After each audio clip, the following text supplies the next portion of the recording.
31st নাইটের উন্মাদনা প্রতি বছর আমাদের সমাজে বেড়েই চলেছে। একজন মুসলিম হিসাবে আমাদের করণীয় কি? 31st নাইটের যে অপসংস্কৃতি এবং যে অনাচার সমূহ প্রতি বছর প্রত্যেকটা মসজিদের মেম্বার থেকে ওলামা একরাম মানুষকে সে বিষয়ে সতর্ক করে থাকেন।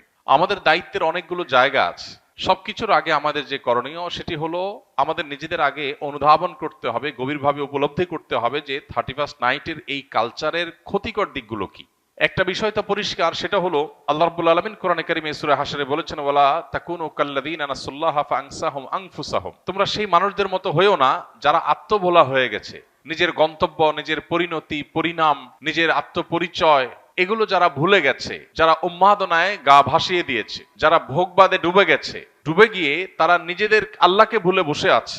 এই মানুষগুলোর মতো তোমরা হয়েও না। যারা আল্লাহকে ভুলে বসে থাকে, গাফেল হয়ে যায়, সে মানুষগুলো তাদেরকে আল্লাহ তাআলা আত্মভোলা করে দেয়। নিজের ভালো মন্দ সে বুঝে না, নিজের ধ্বংস নিজে ডেকে আনে। এই সমস্ত অপসংস্কৃতির মধ্যে যারা হাবুডুবু খাচ্ছে, সেই তারুণ্যকে বিশেষ করে বলতে চাই, তারা আল্লাহকে ভুলে গেছেন। আল্লাহর স্মরণ যদি কারোর থাকে, আল্লাহর প্রতি বিশ্বাস যদি কারোর থাকে, আল্লাহর চিন্তা যদি কারোর মধ্যে জাগরুক থাকে, তাহলে সে কখনো আত্মভোলা হয় না। তার ভালো মন্দ সে বুঝে। মানুষ নিজের ধ্বংস নিজে ডেকে আনে তখনই যখন সে আল্লাহকে ভুলে যায়। আল্লাহ বলেছেন, সে আল্লাহ ভোলা মানুষের মতো হয়েও না যারা আল্লাহ ভোলা হওয়ার কারণে আল্লাহ তাদেরকে নিজেদের ব্যাপারে আত্মভোলা করে দেয়। যে সমস্ত তরুণরা এই সমস্ত উন্মাদনায় লিপ্ত, তারা নিজেরাও জানে না তারা কিভাবে নিজেদের ধ্বংস ডেকে আনছে, নিজেদেরকে ক্ষতির মধ্যে ফেলছে, তাদের মাধ্যমে অন্য অনেককে ক্ষতিগ্রস্ত করছে। এই চিন্তাটুকু পর্যন্ত তাদের নাই, আত্মভোলা হয়ে গেছে।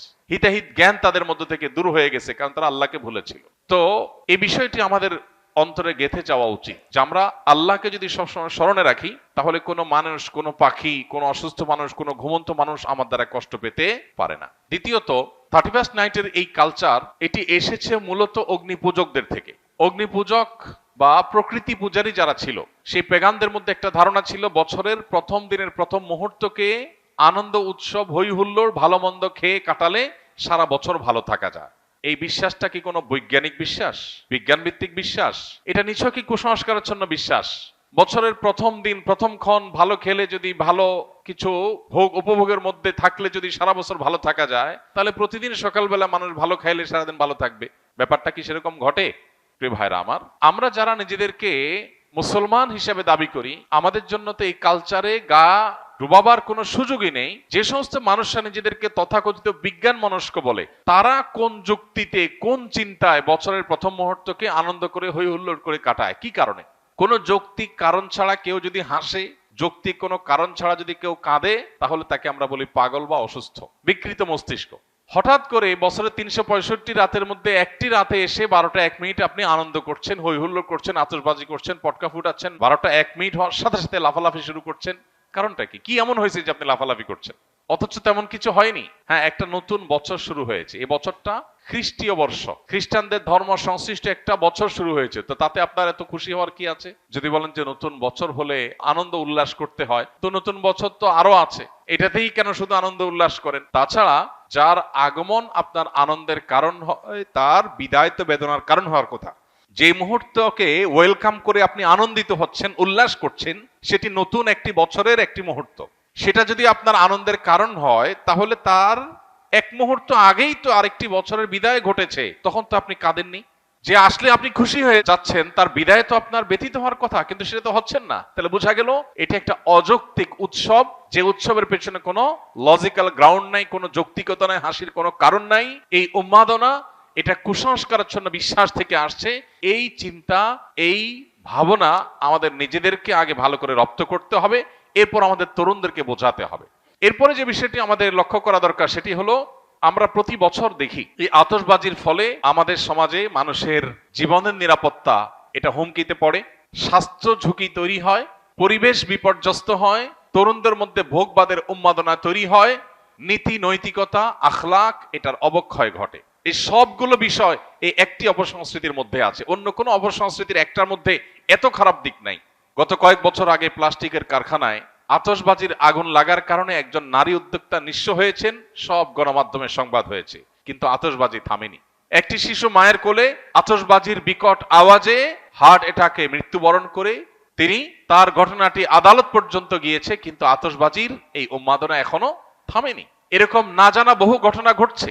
প্রতি বছর আমরা দেখতে পাই বিভিন্ন ভিডিও ফুটেজে যে বিভিন্ন জায়গায় অসংখ্য পাখি মরে পড়ে আছে। কারণ আতশবাজির যে ধোঁয়া, এই ধোঁয়া এতটা বিষাক্ত যে এ বিষয়ে বিশেষজ্ঞগণ বলেন যে পার্টিকুলেট ম্যাটারের পরিমাণ আকাশে সাধারণত যা থাকে তার চেয়ে কয়েক গুণ বেড়ে যায় আতশবাজির আগুনের ফলে। এর কারণে বৃদ্ধ, শিশু, শ্বাসকষ্টে ভোগা রোগীরা যারা আছেন, এটা তাদের জন্য অনেকটা নীরব ঘাতকের মতো ভূমিকা আসে এবং তাদের জীবনকে ধ্বংসের দিকে নিয়ে যায়। ঠিক একইভাবে এই বিকট আওয়াজের কারণে মানুষের কানের যে সহ্য ক্ষমতা আছে সেটার চাইতে বেশ খানিকটা বেশি আওয়াজ তৈরি হওয়ার কারণে এর ফলে মানুষের হার্ট অ্যাটাকের সম্ভাবনা তৈরি হয়, অসুস্থ মানুষদের আরো অসুস্থ হওয়ার, মৃত্যুর মুখে ঢলে পড়ার আশঙ্কা তৈরি হয়। পশু পাখি, বিশেষ করে ছোট ছোট পাখিগুলো যেগুলো আছে সেগুলো মৃত্যুর কারণ হয় হার্ট অ্যাটাকের কারণে। অতএব এ ধরনের একটা স্বাস্থ্য ঝুঁকি আছে।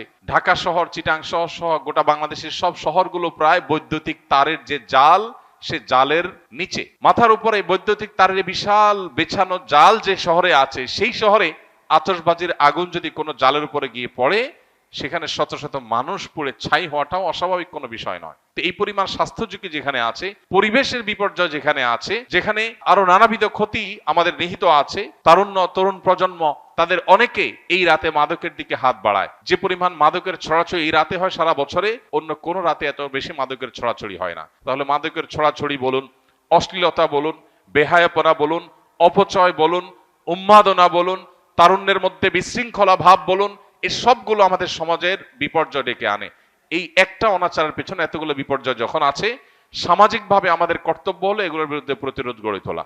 আমি আইন হাতে তুলে নিতে কাউকে বলছি না। আমি বলছি যে আইন শৃঙ্খলা রক্ষাকারী বাহিনী প্রতি বছর নিষেধাজ্ঞা আরোপ করে, কোনো প্রকার পটকা যেন না ফুটানো হয়, আতশবাজি যেন না করা হয়, কিন্তু কে শুনে কার কথা?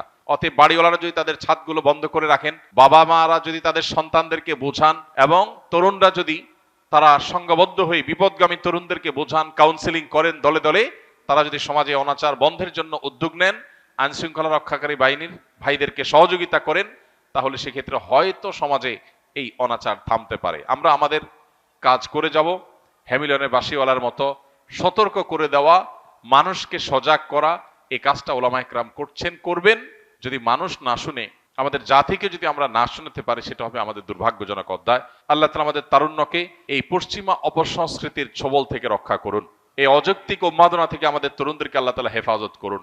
এমনিতে আমাদের তরুণদের মধ্যে ভোগবাদ, উচ্ছৃঙ্খলা, উন্মাদনা, হেয়ালিপনা এগুলো এতটা চরমে পৌঁছেছে যে নীতি, আদর্শ, জীবনের লক্ষ্য, এই সব কিছু থেকে তরুণের বড় একটা অংশ ছিটকে পড়ে গেছে। তো এইরকম পরিস্থিতিতে প্রতি বছর এই 31st নাইটের উন্মাদনা আমাদের তারুণ্যকে আরো জাহান্নামমুখী করে দেয়, তাদের জীবনকে আরো ধ্বংসের দিকে নিয়ে যায়। এই অপসংস্কৃতি আমাদের দেশে রাষ্ট্রীয়ভাবে নিষিদ্ধ ঘোষণা করা উচিত, এবং এটি যেন সমাজে কোনোভাবে স্থান না পায়। এটা আমাদের কালচার না। এই কৃষ্টির সাথে এই মাটির মানুষের, এই দেশের মানুষের ধর্মের কোনো কিছুর কোনো সম্পর্ক নেই। সেখানে এটাকে আমদানি করে প্রতি বছর যে পরিমাণ টাকা আমাদের তরুণদের একটা অংশ আকাশে ওড়ান, বরং যে পরিমাণ টাকা আতশবাজির নামে আগুনে পোড়ান, তার সিকিভাগ খরচ করলেও বহু শীতার্ত মানুষের, কনকনে শীতে কাঁপা মানুষের শীত নিবারণ করা সম্ভব হয়ে যেত। দুর্ভাগ্য আমাদের যে আমরা আনন্দ করবার জন্য আকাশে টাকা পোড়াচ্ছি, এবং সেটার পেছনে যৌক্তিক কোনো গ্রাউন্ড নেই। কেন পোড়াচ্ছি, কেন হাসি করছি, কেন আমি উৎসব করছি, কেন হৈ হুল্লোড় করছি, সেটা আমি জানি না। গভীর রাতে যখন বহু মানুষ শুয়ে আছে, বিকট আওয়াজে গোটা শহরকে প্রকম্পিত করা, আর যা হোক, কোনো কমন সেন্স থাকা, ন্যূনতম দায়িত্বশীলতা, দায়িত্ববোধ থাকা কোনো যুবকের কাজ হতে পারে না। আল্লাহ তাআলা আমাদের তারুণ্যকে বোঝার তৌফিক দান করুন।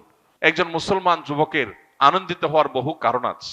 আপনি 31st নাইটের এই উন্মাদনার জন্য যে টাকা ব্যয় করে আনন্দিত হচ্ছেন, আমি জানি আপনি কিছু আনন্দ হয়তো পাচ্ছেন, কিন্তু আপনার এই বাজেট, এই সময়, এই শ্রম ব্যয় করে কিছু বন্ধুরা মিলে যদি পথের ধারে শুয়ে থাকা শীতার্ত মানুষদের কিছু গরম খাবার, গরম কাপড়, পোশাক যদি তাদেরকে উপহার দেন, তাহলে আপনার মধ্যে ওই আতশবাজির চাইতে অনেক বেশি আনন্দ বয়ে যাবে, আপনি অনেক বেশি মানসিক সুখ পাবেন। আল্লাহ আমাদেরকে বোঝার তৌফিক দান করুন। এই অপসংস্কৃতির ছবল থেকে আমাদের সমাজকে আল্লাহ তাআলা রক্ষা করুন।